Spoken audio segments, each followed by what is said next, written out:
Wikata sang Gatotkaca kinon kinen mapak harga suta. Tekatira Kresna maneken saktinira sigra manguji mring Herjatinira.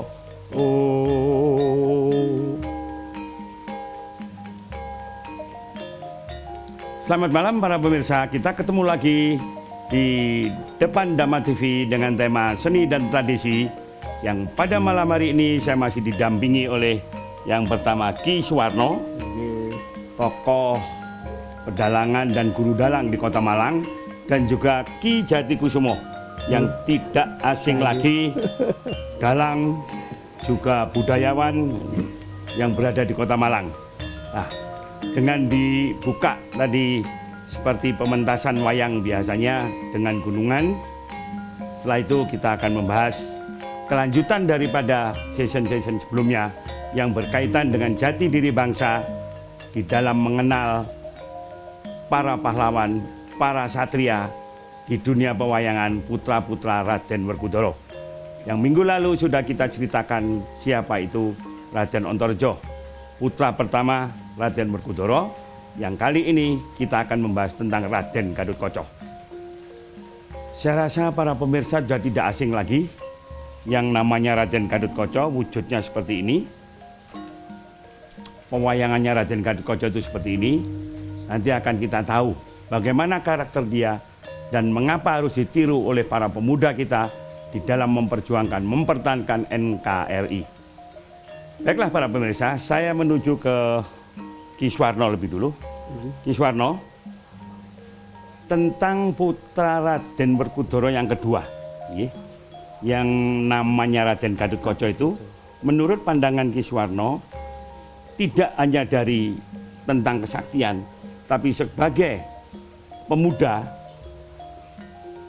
bagaimana dia bisa menjadi acuan dan bagaimana dia bisa ditiru karakter-karakter ini oleh pemuda kita. Monggo, katuran.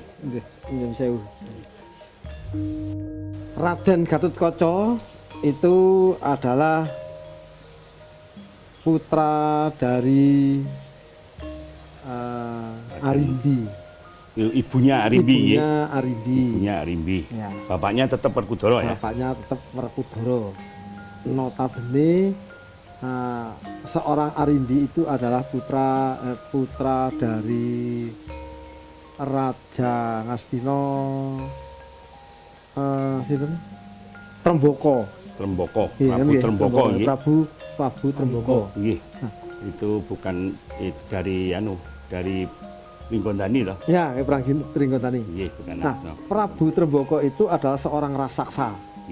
Seorang raksasa. Kemudian menurunkan yang namanya Dewi Arimbi. Dewi Arimbi juga jelas-jelas seorang raseksi. Namun demikian karena kegigihannya untuk selalu berbuat baik, kegigihannya selalu berbuat baik, sehingga Arimbi menjadi cantik karena kegigihannya sendiri yang selalu berbuat baik. Kemudian mempunyai anak patutan dengan Werkudara yang namanya Gatotkaca. Sama, Gatotkaca selalu berbuat baik sejak bayi, sejak lahir. Sehingga dipastikan Raden Gatotkaca akan meniru ibunya, walaupun keturunan raseksa, bukan berarti tidak menjadi atau tidak bisa menjadi baik. Buktinya Raden Gatotkaca ini,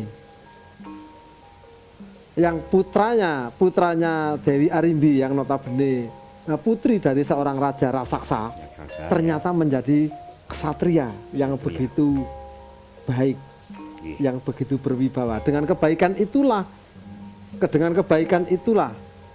kalau anak-anak didik kita itu akan selalu tahu dengan bagaimana karakter atau keturunan dari Raden Gatotkaca itu. Mereka akan tahu harus bagaimana dirinya sendiri ketika menirukan atau tahu tentang bagaimana Raden Gatotkaca keturunan dari siapa. Matur nuwun Ki Suwarno. Jadi para pemirsa, Raden Gatotkaca ini dikenal selalu berbuat baik. Namun demikian, bagaimana tingkah laku sikap kekesatriaan dia seorang Gatotkaca, saya akan bertanya kepada Ki Jati ya. Kelanjutan dari cerita Ki Suwarno tadi, walaupun Raden Gatotkaca itu ibunya seorang raseksi yang kemudian jadi cantik seperti manusia biasa, sehingga mempunyai putra yang juga kelakuannya sangat baik seperti ibunya, namun ada hal-hal positif lainnya sebagai seorang kesatria. Bagaimana karakter dia pada saat membela negaranya? Monggo Ki Jati. Terima kasih. Jadi lahirnya Gatotkaca itu di tengah-tengah situasi politik, situasi politik kahyangan para dewa dan Arcapada itu dalam keadaan kacau balau. Suatu saat ada seorang raja yang pengen kawin dengan bidadari. Raja raksasa itu ya? Raja raksasa di Tringedan itu lalu diberi pengen kawin dengan bidadari, mengirimkan seorang patih yang sangat sakti namanya Sekipu untuk pergi ke kayangan gitu. Nah, ringkasnya cerita itu dewa-dewa itu semua kalah. Ya. Terus lalu dewa akhirnya mencari jago. Jagonya mesti harus manusia. Lah, suatu saat setelah kalah, akhirnya lahirlah si Gatotkaca. Ini atas kebijaksanaan Kresna, permintaan dari Toro Narodo, jadi ini sepuhnya para dewata, udah ini aja jadikan jago, padahal masih bayi. Wah, akhirnya bayi itu dibawa ke kayangan. Yang semula bayi itu bayi umum seperti bayi-bayi pada umumnya, tapi dia digodok dulu. Digodok namanya kawah candra di muka. Di kawah candra, dimasukkan, lalu sarannya dewa yang bijaksana itu semua besi-besi dari apapun, rel kereta api mungkin sekarang ya, lalu cangkul, lalu sabit, lalu celurit, lalu apa aja lah dimasukkan situ. Makanya Gatotkaca disebut otot kawat balung besi ya. Terus nah ini setelah kondisi bayi untuk melawan Sekipu, patih Sekipu yang raksasa patih tadi itu, akhirnya dia diantem tuh malah besar. Nah, dan oleh dewa karena dia sanggup menjadi senapati, diberi pusaka. Pusakanya itu minimal ada 3 yang menancap di sini. Satu adalah Kotang Ontokusumo, bisa terbang tanpa baling-baling dan tanpa solar dan tanpa bensin, ya toh. Lalu bisa meletik itu meloncati gunung, ya, tanpa sotang. Sotang itu kalau belalang yang belakang itu loh, ya. Kakinya kuat, ini tanpa itu bisa gitu ya. Lalu kasut Podopacarmo, jadi kasut kaos kaki, tapi kalau lewat tanah yang kira-kira sangar, dia tidak mampu lelembut apapun akan 12 kera ini. Nah ini makanya Raden Gatotkaca sigro cancut taliwondo, cancut adincing taliwondo acawetan, gelung tinentepaken sampur winiwir den ulurun tali tumangka angkoso andedel pratwi rikat pendo gilat kesit pendo tatit. Wah biasanya puak dalam tiba-tiba jeluar dan gedruk bumi tang tang tang tak duar gitu. Matur nuwun Ki Jati. Jadi Gatotkaca itu bisa mabur ya Ki Jati. Ya. Karena kehendak dewa dan diberi kesaktian oleh dewa yang namanya Kutang Ontokusumo. Ya. Para pemirsa, akan kita lanjutkan pada season berikutnya setelah kita lihat yang satu ini. Jangan kemana-mana. Terima kasih pemirsa masih berada di depan Dhamma TV yang kita tadi sudah pada season sebelumnya dijelaskan oleh Ki Jati tentang kesaktian seorang Raden Gatotkaca yang bisa terbang. Artinya apa para pemirsa? Jauh hari sebelum saudara-saudara mengenal tentang Superman yang berada dari luar negeri yang bisa terbang, kita sudah memiliki tokoh seorang kesatria yang selalu baik hati, yang selalu menolong sesamanya, yang namanya Raden Gatotkaca, dan dia juga bisa terbang. Mengapa kita lebih membanggakan seni tradisi orang lain ketimbang seni milik kita sendiri? Untuk selanjutnya, para pemirsa, kita lebih mengenalkan lagi apa kesaktian-kesaktian yang dimiliki oleh Raden Gatotkaca selain dia bisa terbang. Monggo katuran Ki Suwarno. Nyuwun sewu. Nggih. Dalam aturaken wiwit saking ajeng rumiyin, Nggih. ketika Raden Gatotkaca itu lahir. Ya, sudah lahir. Ketika Raden Gatotkaca itu lahir, sejak lahir itu sudah tidak mempan oleh senjata tajam atau pusaka dari Pandawa maupun pusaka yang lain. Oh ya, sehingga sulit. Buktinya Ari-arinya untuk dipotong. memotong ari-ari saja itu butuh pusaka yang Khusus, macam-macam, ya, khusus. Ya. Nah, untuk itu kemudian Raden Harjuno yang disuruh mencari solusi, Pamannya ya. pamannya Raden Janaka itu kemudian mendapatkan yang namanya Kunto Baswara.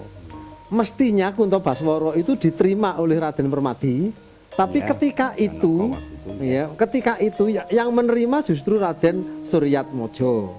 Ya, salah ya. Dewa juga bisa salah. Dewa juga bisa salah ternyata. Memberikan senjatanya. Memberikan senjata. Kemudian Raden Permati disuruh merebut. Terjadi perang tanding untuk merebut pusaka itu. Kemudian setelah mendapatkan pusaka, ternyata yang didapatkan oleh Raden Permati hanya werongkonya saja. Werongkonya saja. Nggih. Nah, dengan kecewa Permati pulang ke kerajaan dan menunjukkan bahwa hasilnya itu. Nah, ternyata rongkone pusaka Kunto Wijaya Danu tadi ternyata bisa dipakai untuk memutus tali pusarnya. Tali pusarnya itu. Nah, berarti senjata atau pusakanya Pandawa itu sudah tidak mampu untuk melukai kulitnya Gatotkaca. Sudah sejak lahir sudah kebal dengan senjata tajam ternyata. Nah, anehnya pada saat dipotong dengan rongkonya pusaka Kunto Wijaya Danu tadi, ari-arinya bisa terputus, tapi rongko manjing ke badannya Raden menjadi pusarnya itu ya. Menjadi pusarnya Raden Gatotkaca. Ya. Seperti itu. Berarti Gatotkaca itu sudah sakti sejak lahir. Nggih, matur nuwun Ki Warno. Nah, selanjutnya dia dipinjam oleh dewa kemudian ditempa di Kawah Condrojimuka nggih Ki Jati ya. Iya. Sehingga menambah kekuatan dia menjadi bisa terbang. Tapi di dalam kisah tentang Gatotkaca ini tidak hanya itu aja kesaktian yang dimiliki. Setelah dia menjabat, katakanlah menjabat ya, tidak hanya sebagai perwira, bahkan bisa menjadi raja. Sebelum itu dalam perjalanan dia juga memperoleh ilmu-ilmu yang lain Ki Jati. Yang nantinya ilmu-ilmu itu akan bisa diterapkan di dalam pelaksanaan tugas sehari-hari. Kira-kira apa Ki Jati? Monggo katuran.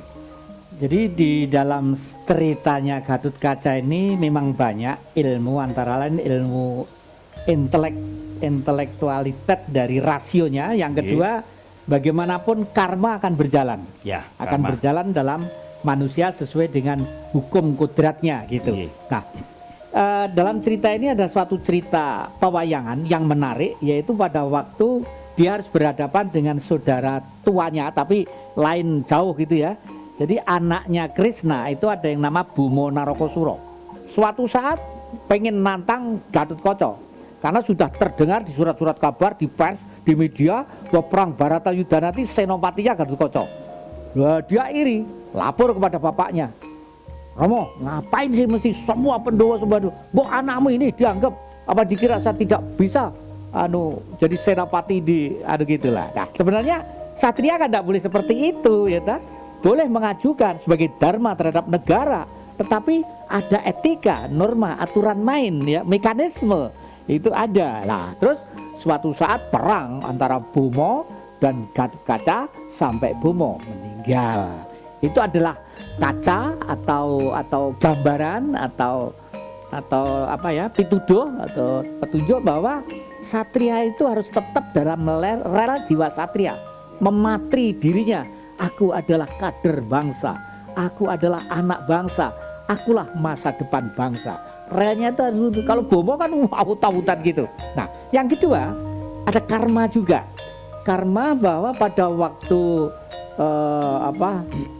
Wil Kampono itu jadi adiknya Brojo Musti, Brojo Lamatan, Brojo Atu, ada yang paling julek itu cuinta banget sama ini gitu.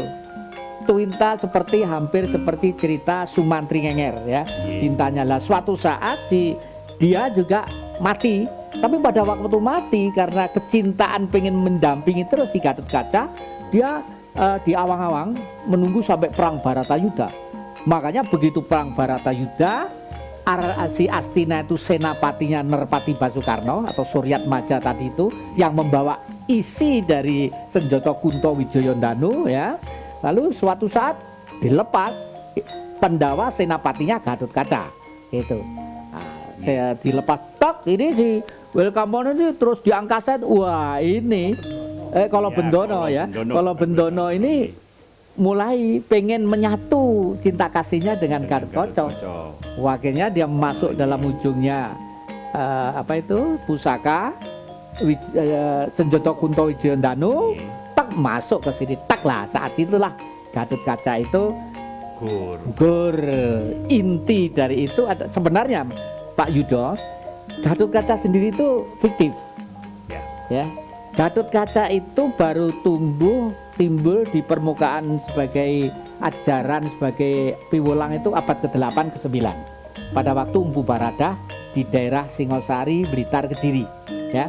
Empu Baradah terbang keluar angkasa, bukan kekuatan kemenyan loh itu sebenarnya teori uranium platum. Di dalam legenda lontar disebut Gatot Kaca Seraya. Jadi Gatot Kaca itu sebenarnya adalah orang Jawa, leluhur kita yang pada waktu itu sudah bisa terbang ke angkasa dengan energi yang tidak mengotori alam. Kalau energinya Einstein dari hukum relativitas menjadi nuklir, dampaknya kan kotor alam, ekosistem. Tapi kalau leluhur kita tidak, karena dengan metode susui angin, salah satu bahannya adalah besi. Makanya pada waktu di Kawah Condro Timuko, besi-besi semua di blender itu. Dan ini nanti untuk anak cucu kita. Wah. Panjang sekali cerita tentang Gatot Kaca ini para pemirsa, dan Ki Jati sudah menjelaskannya secara ilmiah. Namun demikian masih ada hal lain yang perlu kita ketahui tentang jiwa kesatria seorang Gatot Kaca yang akan dapat dijadikan panutan oleh generasi muda bangsa ini. Dan untuk kisah berikutnya, jangan kemana-mana para pemirsa, kita akan ketemu pada season terakhir. Terima kasih pemirsa masih berada di depan Dhamma TV. Kita lanjutkan season terakhir ini masih pada cerita tentang Gatot Kaca tadi yang oleh Ki Jati dijelaskan secara ilmiah kemampuan bangsa Indonesia, bangsa Nusantara pada waktu itu, tentang bagaimana kemampuan bangsa Nusantara itu sampai bisa terbang.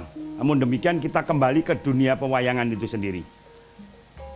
Apa yang akan dijadikan panutan tingkah laku seorang Gatot Kaca ini dalam mempertahankan negara dan bangsa, walaupun sedikit tadi sudah disinggung oleh Ki Jati sampai gugurnya di Medan Laga. Kira-kira menurut Ki Suwarno, monggo katuran pun jelasaken apa gerakan-gerakan atau perilaku Gatot Kaca yang bisa dicerna oleh masyarakat untuk memudahkan menerima kenyataan bahwa seorang Gatot Kaca ini seorang kesatria, sangat cinta kepada keluarganya, patuh kepada orang tuanya, bahkan sangat mencintai negaranya sehingga berani berkorban demi negaranya. Katuran. Nyun sewu. Paling tidak salah satu contoh itu Gatot Kaca itu sangat budaya ngaten. Budaya. Nggih. Gatot Kaca menika sangat budaya. Katitik wekdal wonten Gatot Kaca Gandrung. Ya, Gatot Kaca Gandrung. Gatot Kaca Gandrung. Minimal Gatot Kaca menika saged joget piyambak. Joget piyambak. Pada saat Gandrung joget piyambak. Nah, itu sudah membuktikan bahwa Gatot Kaca itu juga tetap nguri-nguri melestarikan budayanya sendiri. Seperti itu. Gandrung kalian pergiwa nalika semanten. Gandrung kalian pergiwa nalika semanten. Nah, yang patut ditiru oleh generasi muda marilah bukan hanya slogan, Bukan hanya slogan. bukan hanya slogan yang namanya marilah kita lestarikan. Itu bukan hanya slogan, Tapi dilaksanakan. tapi nih. dilaksanakan, disikapi dengan baik. Disikapi dengan baik kemudian dilaksanakan. Apa yang membuat